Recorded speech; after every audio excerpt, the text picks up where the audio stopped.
பீகாரின் தர்பங்காவில் ராகுல் காந்தி பிரியங்கா காந்தியுடன் பேரணி சென்ற முதலமைச்சர் மு.க.ஸ்டாலின் வாக்கு திருட்டை கண்டித்து ஜீப்பில் ஒன்றாக பயணித்தனர்.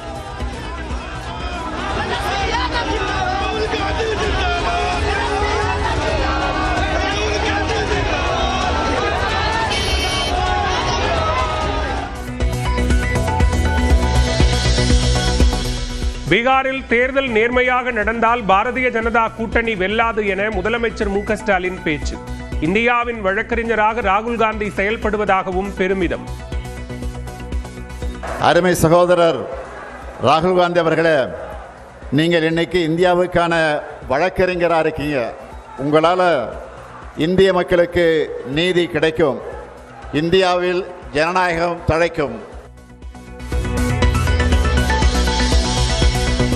முதலமைச்சரின் பீகார் பயணம் எந்த தாக்கத்தையும் ஏற்படுத்தாது, தேசிய ஜனநாயக கூட்டணி வெல்வது உறுதி என மத்திய அமைச்சர் எல் முருகன் உறுதி.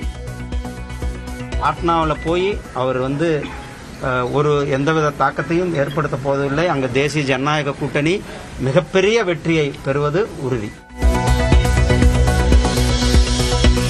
நீலகிரி மற்றும் கோவை மாவட்டத்தின் மலைப்பகுதிகளில் இன்று முதல் 3 நாட்கள் கனமழை பெய்ய வாய்ப்பு. இன்றும் நாளையும் ஓரிரு இடங்களில் தரைக்காற்று மணிக்கு 50 கிலோமீட்டர் வேகத்தில் வீசும் என்றும் கணிப்பு.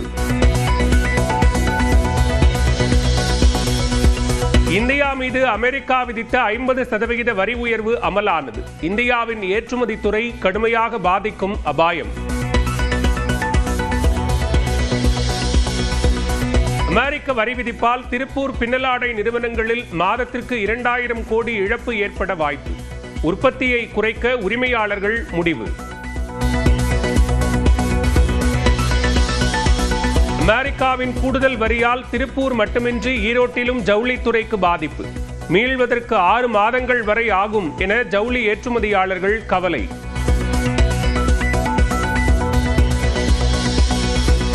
கேரளாவில் மதுபாரில் தகராறில் ஈடுபட்ட நடிகை லட்சுமி மேனன் நண்பர்களுடன் சேர்ந்து காரை மறித்து வாக்குவாதம்.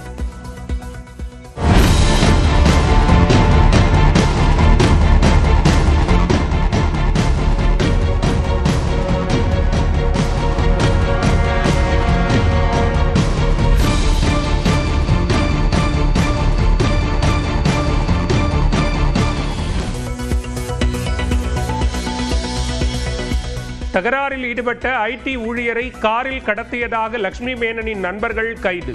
செல்போனை சுவிட்ச் ஆஃப் செய்துவிட்டு தலைமறைவான லட்சுமி மேனன். காஷ்மீரில் வைஷ்ணவதேவி கோவில் பாதியில் ஏற்பட்ட நிலச்சரிவில் இறந்தவர்களின் எண்ணிக்கை 33ஆக உயர்வு. மீட்பு பணிகள் 2வது நாளாக தீவிரம்.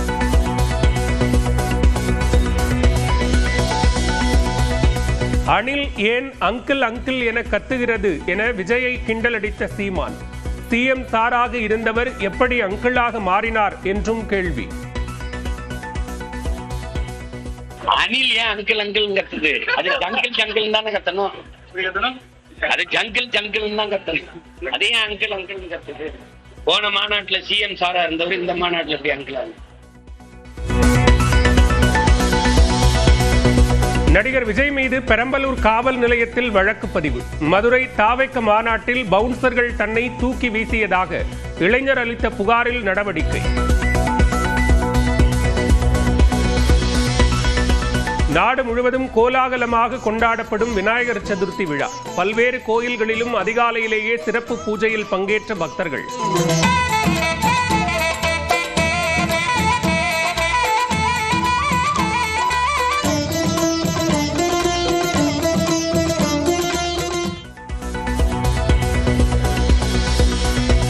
கோவையில் 15 லட்சம் மதிப்பிலான ரூபாய் நோட்டுகளால் விநாயகருக்கு அலங்காரம். 10 ரூபாய் முதல் 500 ரூபாய் வரையிலான நோட்டை பயன்படுத்தி பூஜை.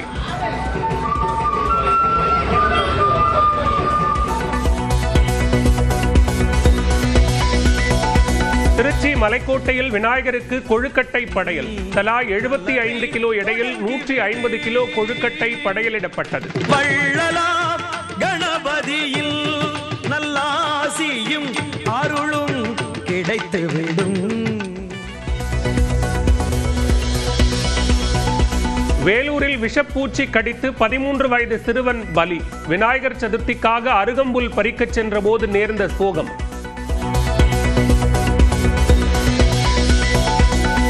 கேரளாவில் ராப் பாடகர் வேடனுக்கு முன்ஜாமீன் வழங்கிய உயர்நீதிமன்றம். திருமணம் செய்வதாக கூறி ஏமாற்றியதாக பெண் ஒருவர் அளித்த புகாரில் கைது செய்ததற்கு தடை.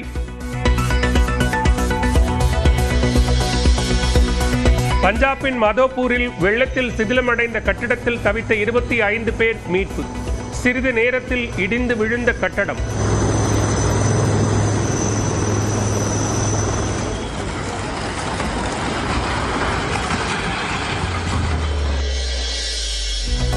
IPL கிரிக்கெட்டில் இருந்து ஓய்வு பெறுவதாக அஸ்வின் அறிவிப்பு. கடந்த தொடரில் சென்னை அணிக்காக பெரும்பாலான போட்டிகளில் விளையாட அனுமதிக்காத நிலையில் முடிவு.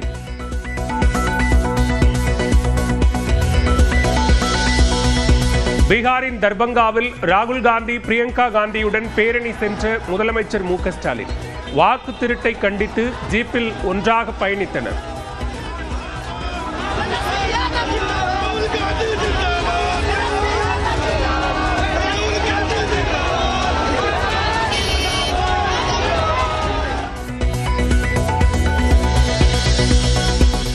பீகாரில் தேர்தல் நேர்மையாக நடந்தால் பாரதிய ஜனதா கூட்டணி வெல்லாது என முதலமைச்சர் மு க ஸ்டாலின் பேச்சு. இந்தியாவின் வழக்கறிஞராக ராகுல் காந்தி செயல்படுவதாகவும் பெருமிதம். அருமை சகோதரர் ராகுல் காந்தி அவர்களே, நீங்கள் இன்னைக்கு இந்தியாவுக்கான வழக்கறிஞராக இருக்கீங்க. உங்களால் இந்திய மக்களுக்கு நீதி கிடைக்கும், இந்தியாவில் ஜனநாயகம் தழைக்கும்.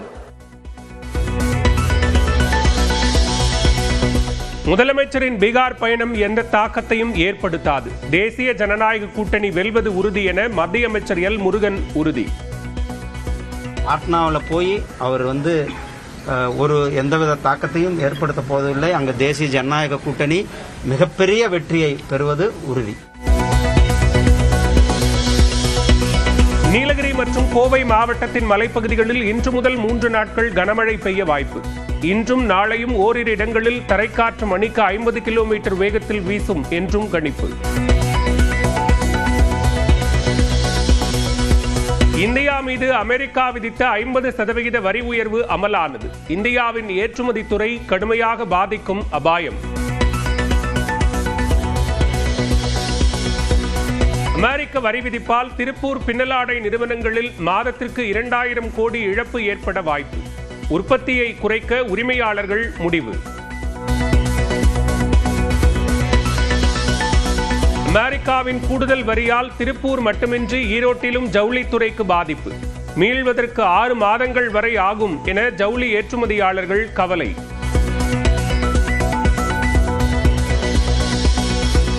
கேரளாவில் மதுபாரில் தகராறில் ஈடுபட்ட நடிகை லட்சுமி மேனன் நண்பர்களுடன் சேர்ந்து காரை மறித்து வாக்குவாதம்.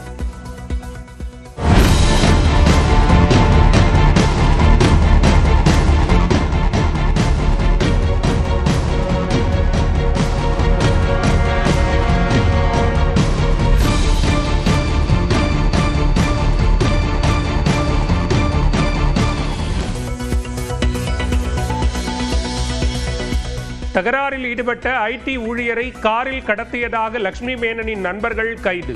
செல்போனை சுவிட்ச் ஆஃப் செய்துவிட்டு தலைமறைவான லட்சுமி மேனன்.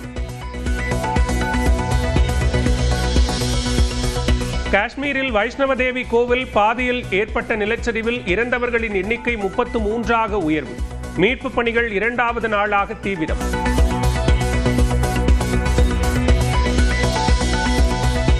அணில் ஏன் அங்கிள் அங்கிள் என கத்துகிறது என விஜயை கிண்டலடித்த சீமான்.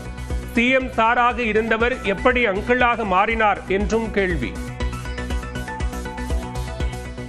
அணில் ஏன் அங்கிள் அங்கிள் கத்துது? அது ஜங்கிள் ஜங்கிள் தானே கத்தணும். அது ஜங்கிள் ஜங்கிள் தான் கத்தணும். அதே அங்கிள் அங்கிள் கத்துது.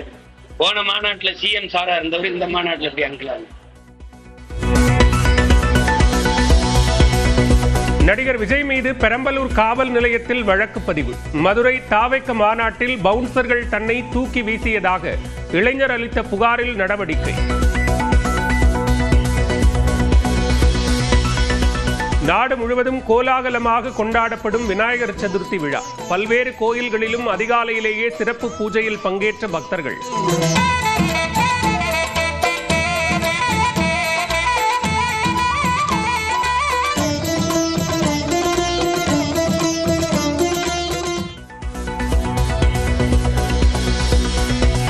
கோவையில் 15 லட்சம் மதிப்பிலான ரூபாய் நோட்டுகளால் விநாயகருக்கு அலங்காரம். 10 ரூபாய் முதல் 500 ரூபாய் வரையிலான நோட்டை பயன்படுத்தி பூஜை.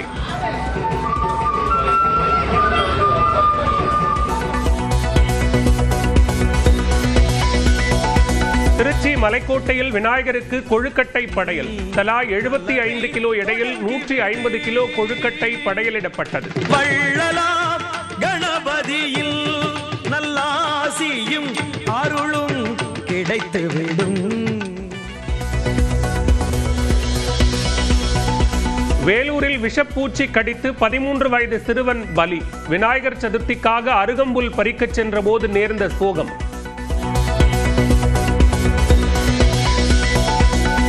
கேரளாவில் ராப் பாடகர் வேடனுக்கு முன்ஜாமீன் வழங்கிய உயர்நீதிமன்றம். திருமணம் செய்வதாக கூறி ஏமாற்றியதாக பெண் ஒருவர் அளித்த புகாரில் கைது செய்ததற்கு தடை.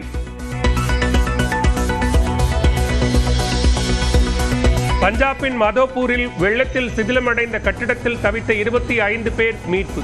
சிறிது நேரத்தில் இடிந்து விழுந்த கட்டடம்.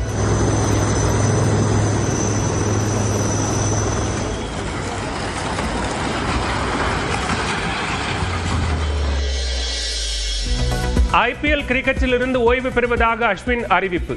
கடந்த தொடரில் சென்னை அணிக்காக பெரும்பாலான போட்டிகளில் விளையாட அனுமதிக்காத நிலையில் முடிவு.